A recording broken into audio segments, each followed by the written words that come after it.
Before we start, I'd like to acknowledge the traditional custodians on the land on which I'm filming today, the Turrbal and the Yagara people.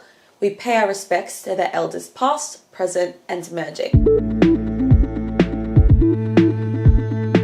Today we're going to talk about achieving sustainable change, sharing the experiences from our work in this area. It is an absolute privilege for Dr. Chamindika Kanara and I to discuss this work with you all today. Over the years, we have had the privilege to meet, collaborate with, and get to know operating theatre teams. We are always amazed by their commitment to patients and to their workplace. And this presentation has been inspired by the nurses and the healthcare teams that we've seen achieving change to make their theatres a safer place. Let's go way back. The cheery guy on the screen is Heraclitus, who was a Greek philosopher and wrote that change is the only constant in life. Now, his statement was probably more about personal changes, but this quote does apply to change in any industry. It is especially true that constant change occurs in healthcare, where patient statuses can change rapidly, new procedures and products are introduced all the time. While not all changes lead to improvement, all improvement does require change.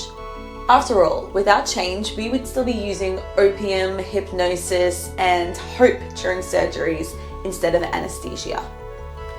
Our learning outcomes for today are that by the end of the session, you can describe 3 key barriers and 3 facilitators for successful implementation of projects to improve safety, that you'll be able to identify a safety risk that could be addressed and prepare a change management project plan based on recommendations from post-COVID seminal publications, that you can utilize change management tools and models, especially Kotter's 8-step process for leading change, in order to implement the improvements to your safety, and that you can evaluate the effectiveness of safety improvement projects within these settings in order to ensure sustainable change is maintained.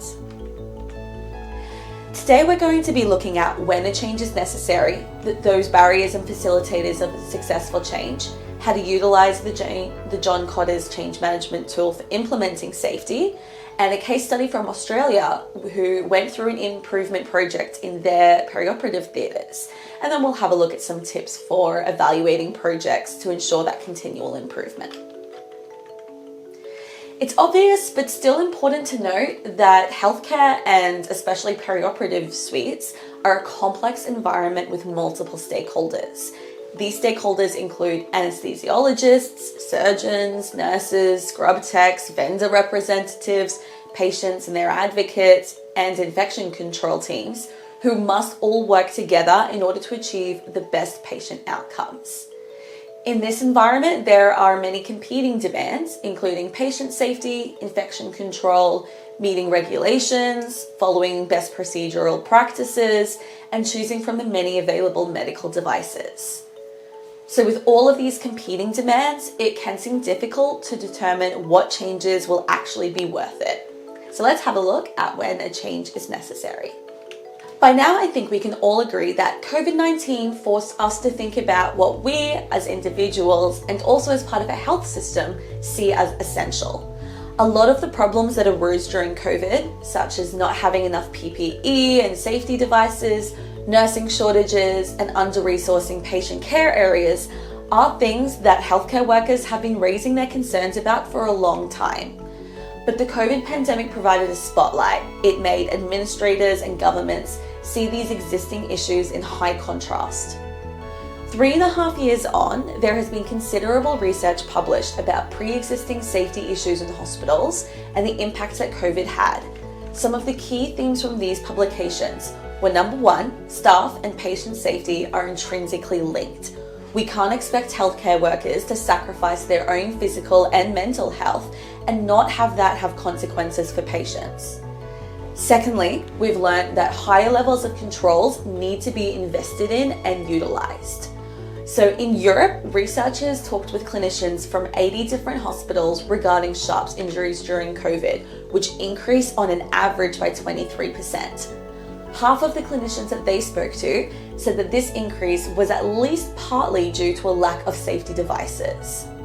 One of the third things that have come out from these publications is that the healthcare worker shortage is even worse, and at this stage, hospitals can't afford to lose more staff. So clearly, some things need to change in order to ensure that the failures from COVID-19 don't happen again and that safety culture in hospitals improves. Change does require effort. There were a lot of innovative ideas for safety improvements that came out of COVID-19. It's important to have the tools to evaluate which safety changes are of value to follow through with and put in that effort to implement them. When evaluating whether a suggested change is needed, there are 3 guiding criteria to consider. So firstly, is it evidence-based, and what is the strength of that evidence? Secondly, will it improve patient and staff safety, and to what degree will the intervention have? And thirdly, has it been mandated by regulations or recommended by guidelines? So if something is mandated, it does have to be implemented. So these regulations and guidelines are often backed by significant evidence and drafted in consultation with multiple stakeholders. The regulations and guidelines can also provide the basis for the case that you put forward to those making decisions about the project. Let's introduce the case study we'll be using throughout the presentation and see how the change project stakeholders determined whether a suggested change was required in their ORs. In May 2021, the Australian Infection Control Guidelines were updated. Now, these guidelines are followed by all healthcare facilities in Australia, including hospitals, outpatient services, dental clinics, and podiatry offices, and they form part of their accreditation process. So the update to these infection control guidelines was prompted by a new revised Australian standard for safe scalpel blade removal and containment called AS 3825-2020, which was based on a growing body of evidence for the use of engineering controls to prevent scalpel injuries. In the previous Australian standard and infection control guidelines, it was considered compliant practice to use artery forceps or needle holders to remove scalpel blades if you were trained to do so. However, the new standard and guidelines refer to the use of safety engineered devices, preferably passive safety devices such as compliant single-handed blade removers, in order to safely remove and contain scalpel blades. For many hospitals in Australia, this update meant that a review of their existing sharps handling policies and potentially a change in practice was going to be needed. So our case study hospital is a major tertiary hospital within the public health system. It is over 560 beds and has 11 operating rooms. The hospital's sharps policy was compliant with the previous standard because most of the nurses were trained in using those needle holders to remove scalpel blades. When the perioperative nurse educator saw that the infection control guidelines had been updated and that the new standard was in place, they looked at what changes were needed to bring their theatre's practices in line with the mandated best practices. So the nurse educator determined that the theatres would need to implement safety engineered scalpel blade removal devices across all surgical cases. Thinking back to our 3 criteria for evaluating whether a change is needed, we can see that firstly, the change was evidence-based. The Australian Standards revision was built on contemporary evidence-based research verifying the efficacy of safety engineered devices to remove scalpel injuries. Secondly, the change would improve staff and patient safety. It is estimated that almost half of all scalpel injuries can be avoided by using single-handed scalpel blade removers and a hands-free passing technique. And thirdly, the change that was going to come in was to align with current standards and guidelines. So with all 3 boxes ticked, the nurse educator can be confident that a change is needed. But the next challenge is a big one. How do you make sure that the change is successful? We're going to check in with our case study soon to see how it goes. But before we do, let's consider what are the barriers to a successful change and what can facilitate a successful change. When running a change project, there are some key things which can block progress. Like snow on the road, these barriers make it difficult to drive through and to reach the end of the journey. In this case, an improved practice or a policy. The number 1 barrier is resistance to change. It's natural for us to want to stay in our comfort zone of what we've been taught before and what we're used to doing.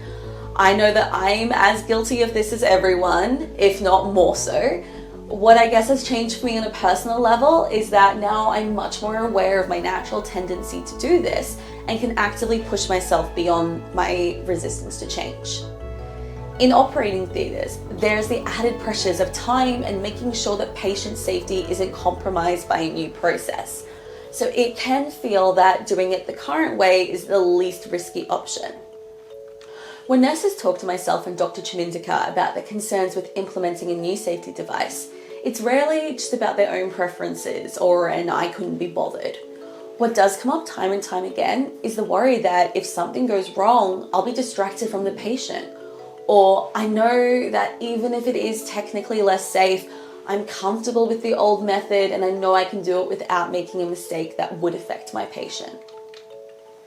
If we think about our case study, the hospital's nurses were used to using needle holders to remove the blades. So this is definitely something that the nurse educator advocating for the change will have to consider. Some other barriers to successful change are where there's insufficient resources available, such as time and equipment, if there are competing demands for attention, if there's insufficient or overcomplicated processes, which can make things confusing for clinicians learning the new method, and finally, if there are defects with the products that are being implemented as the change. This barrier is particularly a concern in hospitals if they're implementing IT-related changes. So a change management tool will need to take these barriers into account and offset their potential for blocking a successful path. There are also some key facilitators of successful change. So these are the things that should be included in a change management tool as they encourage change in individuals and an organization. Think of the facilitators as a snowplow, which removes those barriers to change in order to provide a clear road ahead. So persistence is a top facilitator. If our organizations give up when there is resistance, the change will never go through. We acknowledge that sometimes persistence at an individual level is out of control of the leaders. However, leaders' support of organizational persistence is beneficial. Involving everyone in the change process is also useful, as when clinical stakeholders feel as though they have contributed to decision making, they are much more likely to follow the new process. Mothers are known for their skills at facilitating change. A common observation is that to facilitate change, mums will involve the kids as part of the decision-making process. They'll ask, "Do you want broccoli or beans for dinner?" By doing this, it's shown that the child is more likely to eat vegetables because they don't get a choice between vegetables or none. This same kind of approach applies to facilitating change in workplaces. Other facilitators which support successful change are adequate training for processes and any of the new products that are being used, a frequent monitoring of the change's success, support from leaders both within clinical teams and administration, and communicating positive results with the rest of the team. Take a moment to think about your own experiences. What do you think is most important in running effective change projects? It'd be great to hear some of your thoughts on this and what you think each facilitating factor contributes to successful change. So feel free to email us your thoughts. Now that we've identified when the change is needed, anticipated some potential barriers, and identified what helps enable change, it's time to look at a tool to help plan safety improvement projects. While a professor at Harvard Business School in the mid-90s, John Kotter wrote a book called Leading Change. This book was based on years of his own research. Kotter found that only 30% of changes in organizations were successful. So he proposed a model for change management in organizations. Nearly 30 years later, his model is still widely accepted and used in a range of organizations, including healthcare. His model is particularly helpful for complex settings like healthcare, as it considers how to work with multiple stakeholders and prioritizes direct engagement from those who will have to actually enact the change. This model has been proven effective in small-scale and large-scale projects in healthcare, including for improving bedside handoff, adopting electronic medical records in healthcare groups, and even for improving pandemic preparedness plans. There are 8 steps within Kotter's process model for leading change, which can be grouped in 3 stages. First, creating the climate for change, then engaging the organization and enabling the change, and finally ensuring that the change is sustainable. We're going to go through each step and afterwards see how these can be put into practice using our case study from the Australian hospital to give examples for each step. The first step for creating climate for change is to create a sense of urgency. If the change is because of a regulation or a guideline update, then it is important to clearly communicate that to the stakeholders. Everyone involved needs to believe that change is necessary or it won't get started. For example, if you're looking into implementing a new product, get others involved in product evaluations to build excitement and help facilitate the change, just like with the veggies earlier. If implementing a new evidence-based practice, you may want to collate your existing organization's data, research data from after a change, and some successful case studies so you can share these with your perioperative teams. It's also important to prepare stakeholders for the change by giving notice on when the project will start. The next step is to build a guiding coalition. This is your team who will help facilitate the change for success.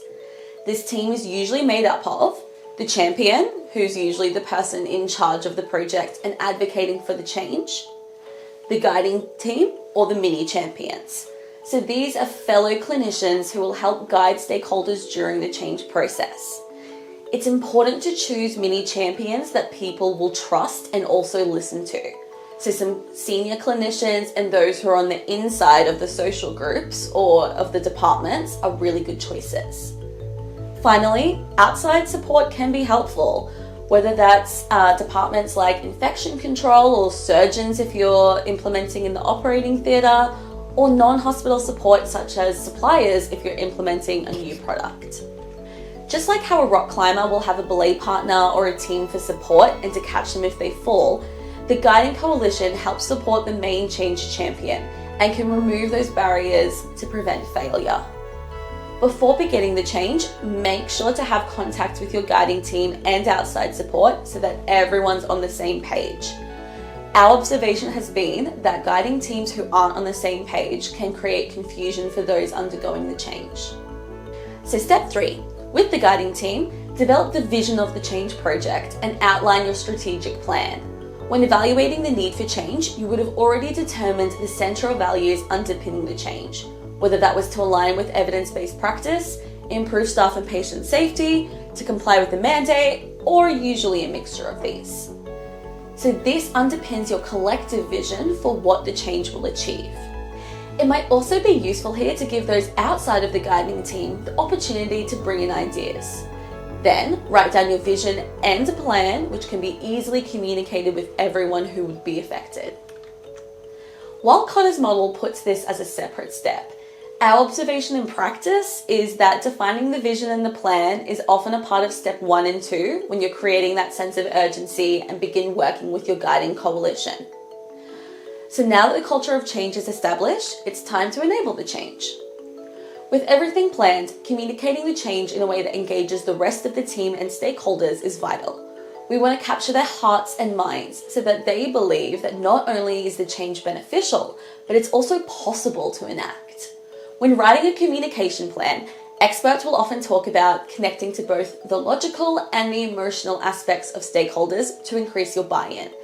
Evidence-based statistics and data can be helpful for reaching out to the logical aspect, and case studies can help with the emotional buy-in.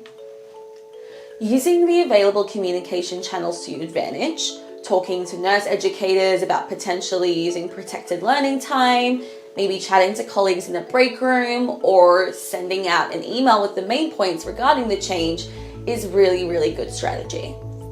During the initial communication stage, there will be those who quickly jump on board and those who have kind of a what's in it for me attitude. This is where those values and vision that were defined in the last stage are helpful.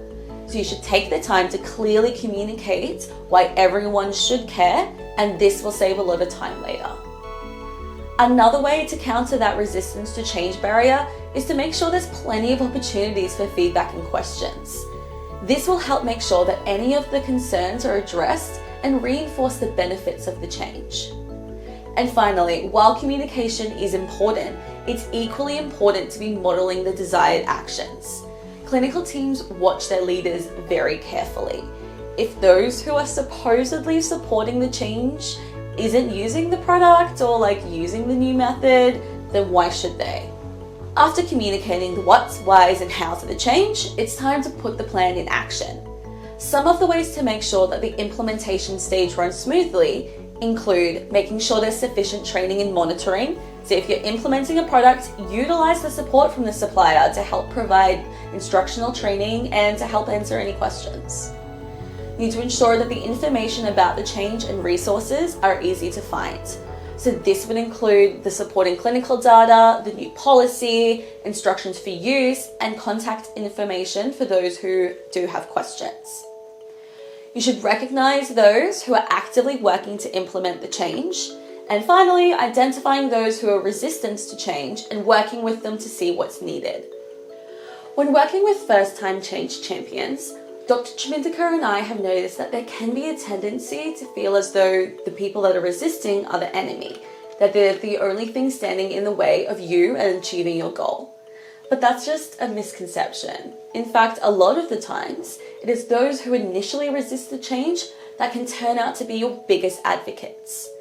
As an example of this, a few years ago, I was speaking with a senior nurse who had some reservations about implementing ampule openers in their hospital. She was saying that, everyone cuts themselves when they're a newbie, they'll learn how to use ampules properly the same way I did. So why should you fix something that's not that badly broken? One of the mini champions of that change was with us, and she responded with something I still think about. She said, "But shouldn't we make things better than what we had?" They had a conversation about improving things in the long term, and it turned out that one of the resistant nurses' actual underlying objectives was the worry that the new nurses wouldn't be able to open ampules without the device in an emergency situation. So we were then able to work together to add worst case scenarios to sharp safety training, and the originally resistant nurse became one of the biggest champions for implementing that safety change. This is one of the most important stages in Kotter's change management model, as it addresses the core principles of successful change, and that is empowering those on all levels to change so that healthcare is even a little bit better than before. The last step in this stage is to accomplish short-term wins.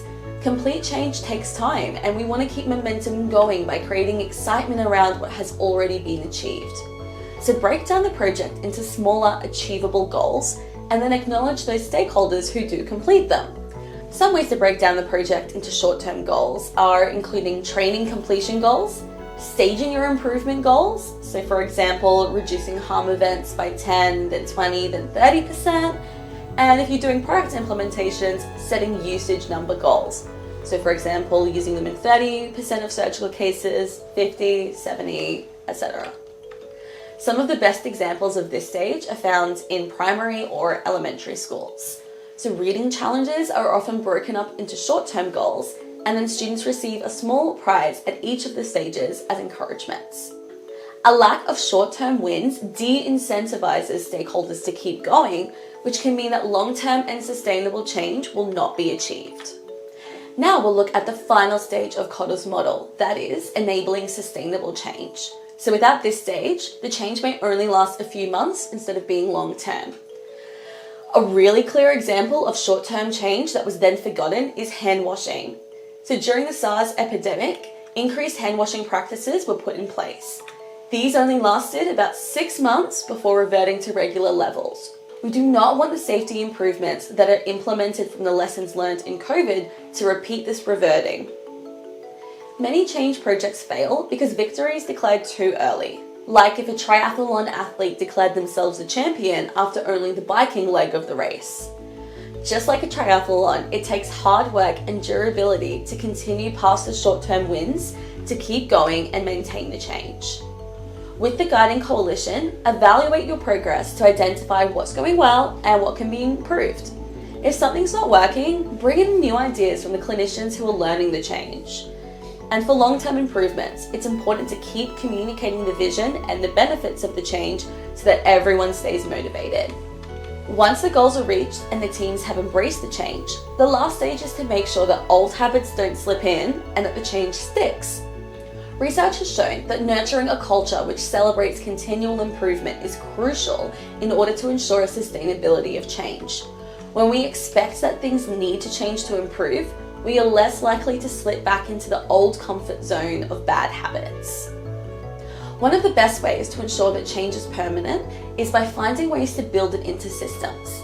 That way, the change is not reliant on clinicians remembering how to do it and other human factors, which can be difficult to enforce for consistency.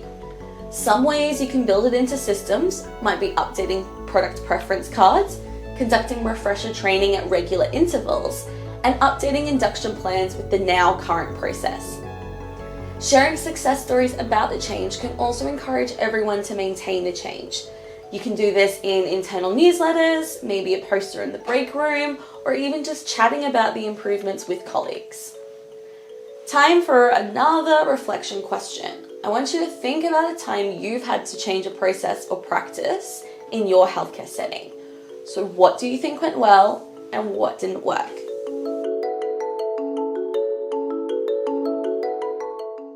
Alright, you've had time to think. Now we're going to come back to our case study. Let's review their safety improvement project based on what we've learned about Kotter's change management model. So as a quick refresher, the hospital decided to implement safety engineered devices to meet guidelines and prevent scalpel injuries when removing scalpel blades. So step 1, the nurse educator in charge of the project understood that they would need to convince some of the more experienced nurses that a change was needed. So she gathered evidence for why a change was needed, reviewing the updated infection control guidelines and revised Australian standard, speaking to sharp safety experts regarding the clinical evidence, and talking with those from the local professional bodies for perioperative nurses. A group of clinical product advisors, perioperative nurses, and that nurse educator then conducted an evaluation of the available sharp safety engineered devices to ensure that they chose a device which would fit in with their clinical needs. Then they set dates for the estimated implementation to provide notice of the change. For this hospital, the nurse educator is the change champion. She identified several senior nurses who would embrace the change and who other nurses would listen to. So these became the guiding team.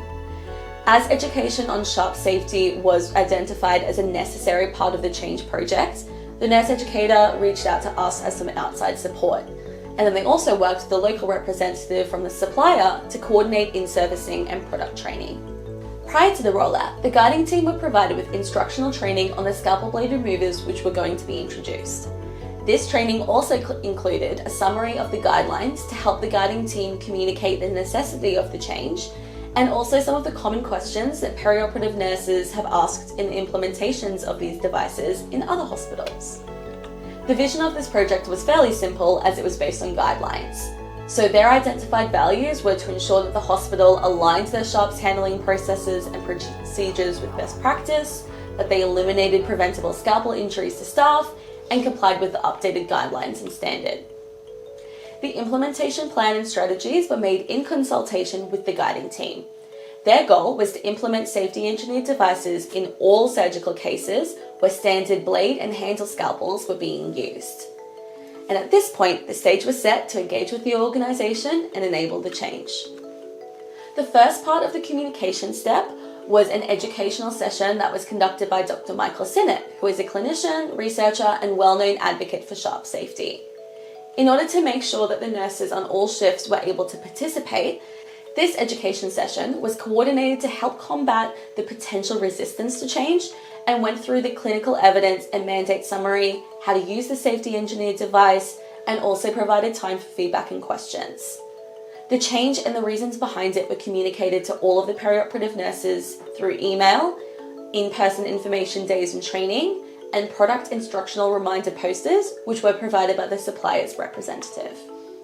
The guiding team were also reminded to actually use the devices in their own cases in order to model the desired behaviour. Where the change champion and nurse educator was most successful was in empowering the nurses to actively join in on the change project.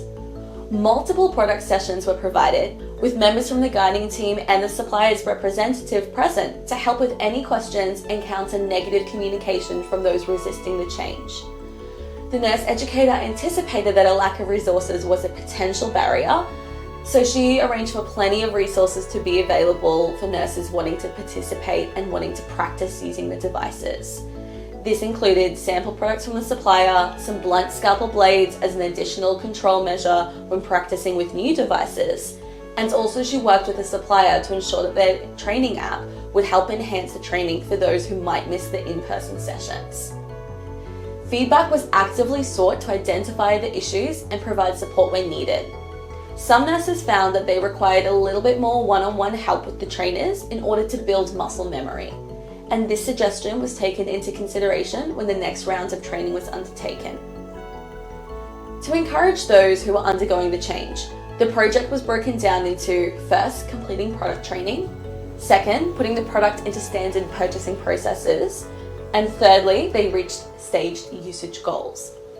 Under the first short-term goal, all of the perioperative staff who successfully completed training received a certificate to acknowledge their hard work. In this case study, as the change was for compliance, the goals were set around ensuring that the perioperative nurses were following the guidelines and using the devices. In the future, this hospital may want to investigate what their scalpel injury rate was before and after the implementation of safety engineered devices and set some goals around injury prevention. The hospital is currently in the third stage. That's ensuring that the product implementation is sustainable. It is being routinely monitored with some periodic communication being sent to the guiding team and the perioperative team to remind them of why the change is being implemented.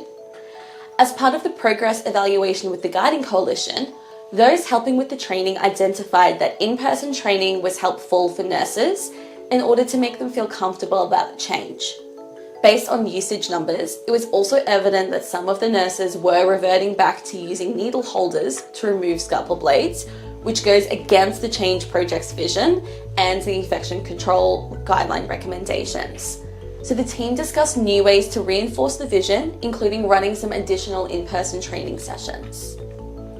Implementing a new device to be used in surgeries, like the scalpel blade removers for this case study hospital, requires the scrub nurse or the surgical technician to remember to add the device to the Mayo table. As this part relies on human factors, there is a lot of space for things to go wrong. So this is where undergoing systematic changes will provide a more successful change. The change champion identified two key ways that they could add the scalpel blade removers to existing procedures in order to enable systematic implementation. So firstly, they decided to add the scalpel blade removers into their surgical procedure packs to mitigate the risk of the individual clinicians forgetting the device. And secondly, the hospital's annual and induction training for sharps handling includes how to use the scalpel blade removers so that new staff are on the same page and existing staff get a helpful reminder. Finally, the hospital shares stories from successful internal trainings and also shares stories from other facilities who already have successfully reduced their sharps injury rates when undergoing similar change projects. So looking back on what we've learnt today and the case study, take a moment to reflect. How do you think you could further improve this hospital's implementation plan? When looking at Kotter's last stage of the change management model, so that is creating the sustainable change, evaluating the project was a key part. But how do we conduct those evaluations? So there's a few different methods for evaluating the progress of safety improvement projects, depending on the reasons identified for why the change was needed. So for example, when you're implementing a project to improve patient safety, you would evaluate the project's progress by looking at patient outcome statistics. So for example, hospital-acquired infections and preventable medical errors. For projects aimed at improving staff safety, progress could be determined by looking at the occupational health statistics, such as the number of injuries or the hours required off work. If a project is mandated by regulations or guidelines, like in the case study from today, you could conduct a surveillance audit or review purchasing data for those safety engineered devices. And that can help you calculate the rate of compliance. There are other methods used for evaluative change projects outside the scope of safety too. Just remember that change takes time and it won't always happen overnight. The aim of the game is continuous improvement, which in itself is a big achievement. So to summarize today's session, a sustainable change is possible to achieve through careful planning, implementing, and evaluating the change project. First, identify whether the suggested change improvement is actually a necessary change. Then if it is, implement the Kotter's change management model for effective projects. Under the model, when you have a project confirmed, Create a climate for change through clear vision and communication. Engage the organisation and enable the change, taking into account how to minimise the barriers and instigate facilitators of change. And finally, to ensure sustainable change, evaluate the project and enact systematic implementation. Under the model, when you do have a project confirmed, create a climate for change through clear vision and communication. Engage the organisation and enable the change, taking into account how to minimise the barriers and instigate the facilitators of change. And finally, to ensure sustainable change, evaluate the project and enable systematic implementation. We have all been in teams where we have thought, this isn't my area of expertise, and how can I possibly make a difference? But our experience time and time again has shown that change can only be successful with the support of many individuals as part of a team. Every little contribution matters, even if it's not always obvious at the point of time. Everyone can support positive change that will help improve healthcare for staff and patients. Some of those little contributions we've observed are being part of product evaluations, offering to be a mini champion under the guiding team, providing feedback on a current change project, having a chat with colleagues if they're resisting a change in order to make sure that the change champion can identify what else can be done, and suggesting ways to improve. They say that you can lead a horse to water, but you can't force it to drink. However, successful change management projects can empower the metaphorical horse to drink. So with the support of an effective change management model and the support of our teams, we can enact real change to improve safety in operating theatres and healthcare facilities abroad. We encourage everyone to have a think about the little contributions that you can make which have helped change go further. Together, let's learn from COVID-19 and the projects before us and help make healthcare a safer place for staff and patients. Before we finish up, we'd like to acknowledge the nurse and the nurse educators who we've worked with in the case study and elsewhere. And a thank you too to our co-author, Dr. Michael Sinnott. You can contact us at info@staffandpatientsafety.org or review the other educational videos that we have available. Thank you.